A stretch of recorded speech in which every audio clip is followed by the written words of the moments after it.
안녕하세요. 한해 강사입니다. 지난 시간에 우리가 속담 가지고 속담을 풀이해보는 연습, 그 다음에 주어진 토픽에 대해서 간단하게도 글을 써보는 연습을 하면서 자신의 실수를 찾아가고 이제 고쳐보는 거를 지난 시간에 얘기했었는데, 하다 보면은 여러분이 많이 틀리는 거를 보게 될 거예요. 근데 그 중에 사실 거의 예측 가능한 실수가 있어요. 뻔히 뭐 틀릴지 안다란 얘기죠. 그런 실수를 가지고 common mistakes, 가장 흔한 일반적인 실수라고 그래요. 본인 조금이라도 여러분 이제 글을 쓰시다 보면은 만일에 여러분이 내가 이미 뭐 틀릴지 안다면, 내가 이미 무슨 실수를 할지 속으로 벌써 다짐을 하고 예비를 하고 있다면, 그러면 그 실수는 상당 부분 줄일 수가 있어요. 그래서 그거를 아예 정해놨어요. common mistakes라 그래서 의례 당연히 흔하게 틀리는 부분들이 아예 있더라 이거야. 사람들이 속담을 풀이하는 연습, 토픽에 대한 내용을 한두 줄이라도 써보는 연습을 하다 보면 공통적으로 뻔히 보이는 실수들이 있더라라는 거죠. 그래서 그거를 어떻게 하면 그 실수를 안 하게 할까? 어떻게 할까요? 야단을 쳐요? 꼬셔요? 아니요. 미리 어떤 실수할지를 미리 알려주고 그 어떤 실수할지를 미리 머릿속에 기억하고 있으면 실수를 덜 하더라라는 그런 경험을 통해서 알게 된 사실들이 있어요. 그래서 이렇게 흔한 실수들을 미리 여러분한테 오픈시켜 드리는 거예요. 예측 가능합니다. 여러분이 글 쓰라 그러면 뻔히 뭐 틀릴지 알아요. 심지어 선생님인 저도 영어를 제2 외국어로서 공부를 했기 때문에 지금도 하다 보면 틀리는 게 있어요. 근데 뭐 틀릴지 거의 내가 알 것 같다라는 거죠. 학습자 본인이 무엇을 틀릴지 거의 예측할 수 있고 실제 물어보면 알아요. 여러분 혹시 지금 글 쓸 때 아직 한 번도 안 써본 사람도 좋고 조금 써본 사람도 좋아요. 혹시 글을 쓰거나 심지어 말을 할 때도 마찬가지입니다. 스피킹 때도 이 common mistake은 똑같이 일어납니다. 여러분이 말을 하거나 글을 쓸 적에 무슨 실수할 것 같아요? 여러분 참 신기해요. 본인이 알아요. 아는데 이게 자꾸 틀려진단 말이에요. 더 잘 한번 깨달아 보자. 본인이 말하고 글 쓸 때 뭐 틀릴 것 같아요? 아마 관사 계열 틀릴 거예요. on, the. 속으로 이런 생각 들죠. 맞아, 나도 그거 나 그렇게 빠뜨렸는데 그거 본인이 뭐 틀릴지 알아요. 그 다음에 the, 정관사 그러죠. the. 맞아, 그거 나 그렇게 많이 빠뜨리거나 헷갈려. 본인이 안다니까요. on, the, 그 다음에 s, es, 뭐 3인칭이나 복수에 s나 es 붙는 시스템이 영어에 있거든요. 그것도 본인이 많이 틀린 거 알 거란 말이죠. 그래서 이 가장 흔한 미스테이크의 자료들은 빨리 머릿속에 넣어놓는 게 좋아요. on, the, ses, 그 다음에 주어 동사를 빠뜨리는 경우를 자주 봅니다. 또는 주어 동사 중에 어느 하나만 쓰는 거죠. 어느 하나를 자꾸 놓쳐요. 얘를 빠뜨리거나 또는 얘를 빠뜨리거나. 영어는 항상 두 단어가 나란히 쌍을 이루어서 같이 있어야 되거든요. 그 다음에 초기 학습자들한테 많이 보이는 실수인데요. 비동사랑 일반 동사랑 나란히 쓰는 경우, I am go 이렇게, he is study. 쌤, 완벽한 문장인데요? 아니요, 안 완벽해요. 이렇게 볼 때는 완벽해 보이는데요. 틀렸어요. 영어는 문장 하나에 동사 하나를 써야 되거든요. 얘를 쓰거나 하나를 선택해야 돼. 아마 여러분 자녀분들이 처음 학습을 시작할 적에 이런 실수하는 걸 많이 봤을 거예요. 그 다음에 여러분 각자가 처음 영어 공부할 적에 이런 실수를 했을 것이고, 아니면 지금 최근에도 이런 실수를 하고 있을 수도 있습니다. 그러나 그런 실수했다고 해서 영어 못한다라는 건 아니에요. 이렇게 기록에 남기고 쓴 게 어딘데 괜찮아요. 자꾸 시도해서 다량의 실수를 하고 나서 본인이 인정하는 거죠. 맞아, 나 B동사랑 일본 동사랑 같이 써서 실수 많이 했어. 본인이 그렇게 한번 인정해 보는 거죠. 그러면 그 다음서부터 고쳐 나가면 돼요. 지금은 우리가 어떤 실수를 일반 사람이 많이 하고 내가 어떤 실수를 많이 할 가능성이 있는지 미리 한번 겪어보는 거예요. 한번 지식을 한번 쌓아보는 거죠. 실수 가능성에 대한 지식을 쌓아보는 거죠.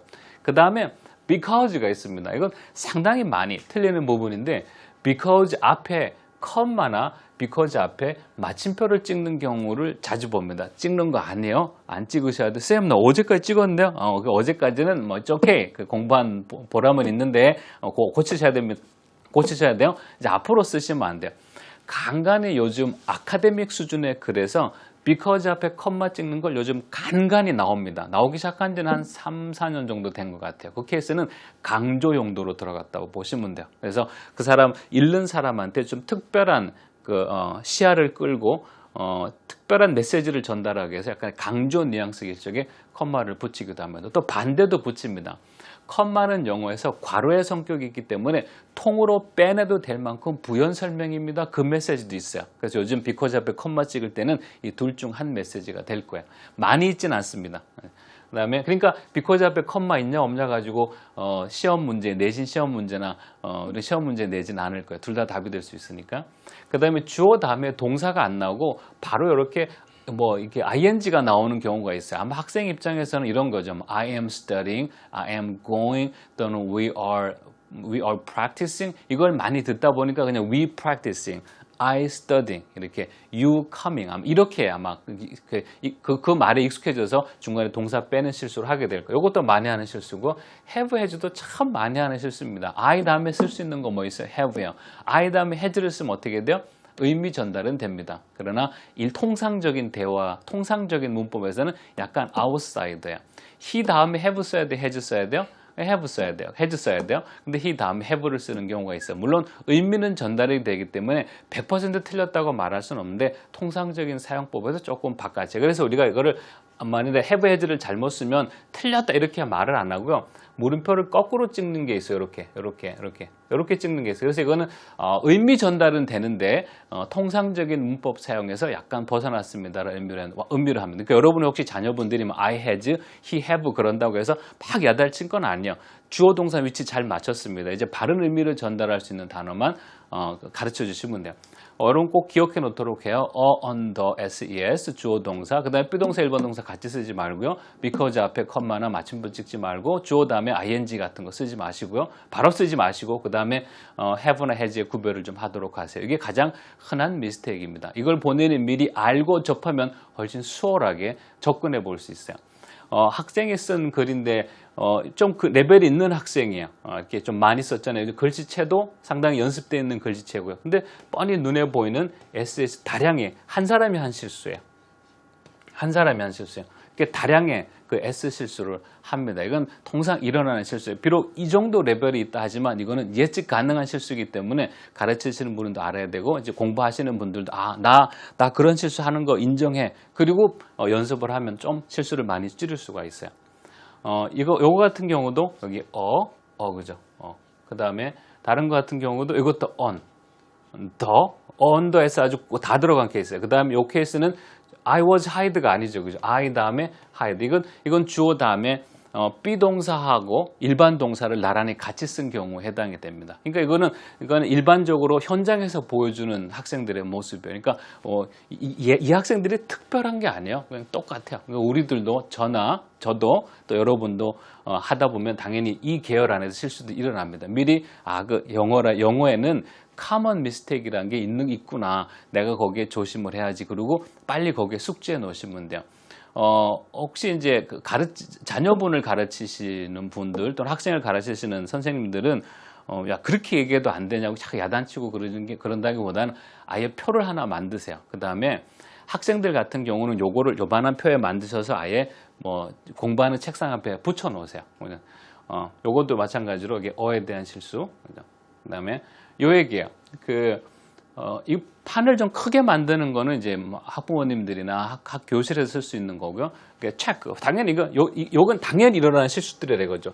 글을 쓰거나 말을 하거나 디베이트를 하거나 하여튼 영어로 뭔가 아웃풋이 입으로 나오든 글로 나오든 나올 적에 항상 신경 쓰라라고 해서 이렇게 만들서는 것도 한 가지 시선을 끄는 방법이고요. 피차 동의하자 이거죠. 이게 중요하다라는 걸 피차 동의하자라는 거죠. 또는 집에 자녀분이 혹시 글을 쓰거나 말을 할 때 조그맣게 하나 만드셔도 괜찮습니다. 또는 교실에서 쓸 때나 나름 교육기관에서 쓸 적에는 아예 영어는 이렇게 common mistake이라는 게 다 있습니다. 이거는요. 그냥 제가 정한 게 아니고 그냥 정해져 있어요.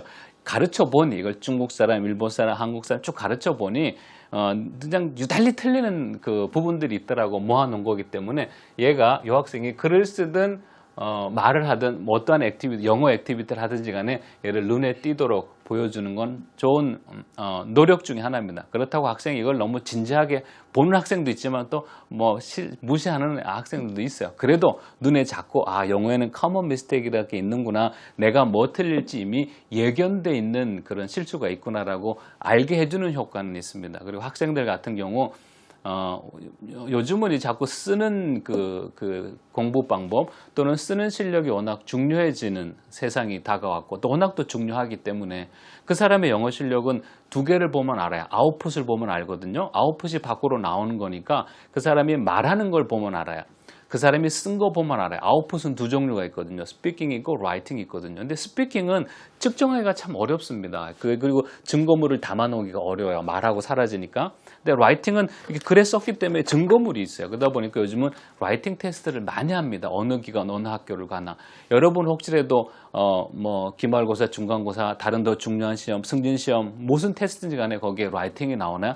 머릿속에 기억하세요. 아마 이거 틀릴 거야. 이거 틀릴 거야. 그러니까 얘를 아예 철저하게 기억해 놓고 나 이거 틀린다 그러니 조심해야지 그러고 보면 돼요. 학생 같은 경우 요거 따로 만들어서 책상에 붙이거나 뭐 어디 끼워 놓든지 항상 신경 쓰시면 돼요. 시험 보러 혹시 들어갈 적에는 여기 써요. 여기다 언더 쓰면 컨닝인가? 이렇게 쓰면 뭐 딴 거 쓴 것도 아닌데 뭐 이렇게 써야 돼요. 어쨌든 간에 이거를 기억을 하고 좀 주의를 하고 들어가면 여러분의 황당한 실수를 줄일 수가 있어요. 특히 문장 다 쓰고 뒤에 마침표 안 찍을 경우 0점 처리되기 때문에 더더욱 신경 쓰도록 하고 이런 거 자꾸 신경 쓰세요.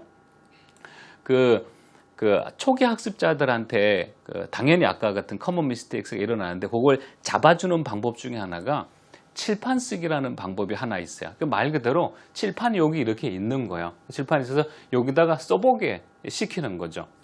초기 학습자들한테 유용한 학습법입니다. 이거를 너무 잘하는 학생한테 시키게 되면 잘하는 학생이 이만큼 써버려요. 그리고 초기 학습자가 요만큼 쓰려고 그러면 자존심 상해요. 그렇기 때문에 얘는 항상 일종의 초기 학습자용으로 더 효과가 있다라고 현재 알려져 있어요. 쓰고 일정한 시간 간격을 둔 후에 고치는 게 좋습니다. 그러니까 요걸 쓴 다음에 이렇게 쓴 다음에 바로 고치고가 아니고요. 지금 보면 같은 학생 이름이잖아요. 그죠? 같은 학생 이름인데 글씨체가 좀 다르잖아요. 그죠? 쓴 날이 다릅니다. 월, 수, 금 썼든지 화요일날 쓰고 다음 주 화요일날 썼든지 좀 다릅니다. 그리고 다른 학생들이 중간중간에 좀 이렇게 끼어 들어가 있죠. 그죠? 그래서 그 간격을 놓고 하는 거예요. 쓰고 일정한 시간 간격을 둔 후에 고치게 하시면 돼요. 바로 고치는 것보다 좀 이후에 고치는 게 학습적 효과가 더 있고요. 그 이유는 왜 그러냐면 내가 쓴 글을 3, 4초 후에 바로 고치면 그건 내가 쓴 거기 때문에 내 실수를 보기 힘들어요. 근데 내가 쓴 글을 며칠 있다 보면 그 글이 남이 쓴 글이라고 생각하기 쉽습니다. 그만큼 시간 간격을 뒀기 때문에. 그렇기 때문에 제3자의 입장에서 내 글이나 말을 보게 돼요. 그러면 실수가 눈에 더 잘 들어옵니다. 그래서 시간 간격을 두고 고치게 하시면 돼요. peer reading, peer editing. 동료가 고쳐주는 것도 좋은 방법이에요. 내가 쓴 거를 내 친한 친구가 고쳐주는 거예요. 내 친한 친구가 쓴 거를 내가 고쳐주는 거죠. 서로 레벨은 비슷비슷한 초급 레벨이라 할지라도 누군가의 글을 봐줄 때가 되면 전문가 같은 마음을 가지게 돼요. 우리가 그 바둑이나 장기 둘 때 훈수 둔다 그러잖아요. 그죠? 근데 훈수 두는 사람이 실제 그 사람보다 잘하냐? 그건 아니에요. 근데 훈수 두는 사람은 제3의 입장이기 때문에 그게 저 사람의 실수가 눈에 더 잘 들어오는 거예요. 그래서 그걸 가지고 peer editing이라고 그러거든요. 그래서 동료끼리 고쳐주는 것도 참 좋은 방법이에요. 단 동료끼리 고쳐줄 적에 또 너무 경쟁심이 붙어서 둘이 사이가 안 좋아지거나 싸우거나 또 뭐 그렇게 되지 않을 정도로 잘 관리하셔서 하시면 돼요. 형이 쓴 걸 뭐 동생이 봐준다든지 동생이 쓴 걸 형이 봐준다든지 어머님이 쓴 거를 아드님이 봐준다든지 뭐 아드님이 쓴 걸 어머님이 봐준다든지 이렇게 다른 누군가가 비슷한 레벨의 다른 누군가 봐주는 것도 좋은 공부 방법입니다. 세팅은 뭐 이렇게 하시면 돼요. 집에 있으신 분은 집에 한쪽에 좀 큼지막한 칠판을 뭐 붙여 놓으셔도 되고 뭐 벽을 통째로 헐 필요는 없고 그냥 거기다 이렇게 뭐 붙여 놓으면 돼요. 쓸 거 하면 되고 그래서 이렇게 시간 간격을 두고 쓰도록 연습시키면 돼요. 여기 보면 수빈이라는 학생 보면 he needs some help 이렇게 썼다 그죠? 그리고 아직 안 고쳤네요. 얘가 이제 아마 다음 시간이나 다음 주에 오면 아마 요게 S 이렇게 쓰도록 유도를 할 겁니다. 이런 식으로 사용하면 되는데 칠판 글씨 쓰기라고 하는 일종의 공부법으로서 사용이 되고 있어요. 여러분 집에 여러분 방에 큰 거 하나 만들어 놓으세요. 칠판요. 거기다 써보는 것도 좋은 공부 방법이에요. 왜 그러냐면 공책에 쓰면 글씨가 작죠. 그죠? 근데 칠판에 쓰면 글씨를 크게 씁니다. 학습 그 연구 중에 어떤 연구가 있냐면 size matters. 사이즈가 학습력에 영향을 준다라는 게 있어요. 단어를 배울 적에 한 팔을 다 벌려가면서 큼지막하게 모르는 단어를 쓰면 그 단어가 더 잘 기억이 나는 거예요. 전광판에 크게 큰 글씨가 지나가는 이유도 거기 있습니다. 사이즈가 클수록 그 큰 글로 보여진 메시지나 정보가 더 잘 기억되더라고 하는 연구가 있어요. 그러니까 여러분 방에 큰 칠판 하나 놔두셔도 좋고 뭐 쓸 수 있는 거 하나 놔두세요. 그리고 여러분이 거기다가 써보거나 뭐 다른 걸 공부할 때 쓰면서 해보세요. 그럼 더 잘 기억이 납니다. 글씨 사이즈가 조금만 커져도 기억력에 도움을 주기 때문에 그래요. 그 다음에 실수가 얘기 나왔으니까 이 얘기를 좀 해주는 게 가르치는 사람하고 배우는 사람 둘 다 좀 도움이 될 거예요.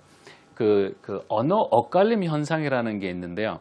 우리가 다 겪어봤어요. 선생님도 처음 영어 공부할 적에 얘 때문에 고통이 심했죠.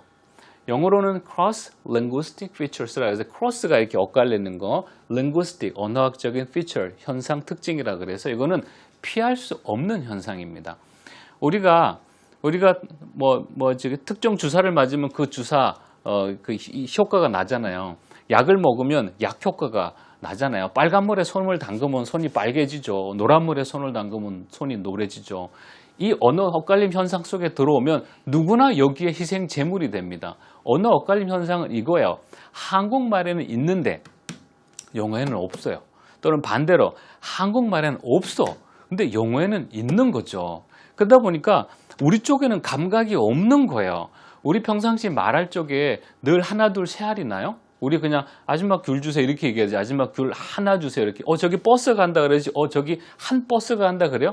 저기 사람이 있네 그러지. 저기 한 사람이 있네. 항상 숫자 안 붙인다고요. 우리 한국말에는 그다지 신경 안 쓰는 부분이고 없는 부분인데 영어엔 있어요. 이런 걸 가지고 영어 엇갈림 현상이라고 그래요. 한국말엔 그다지 셀 수 있다 셀 수 없다 그다지 관심이 없습니다. 우리는 물들도 좋다 그럽니다.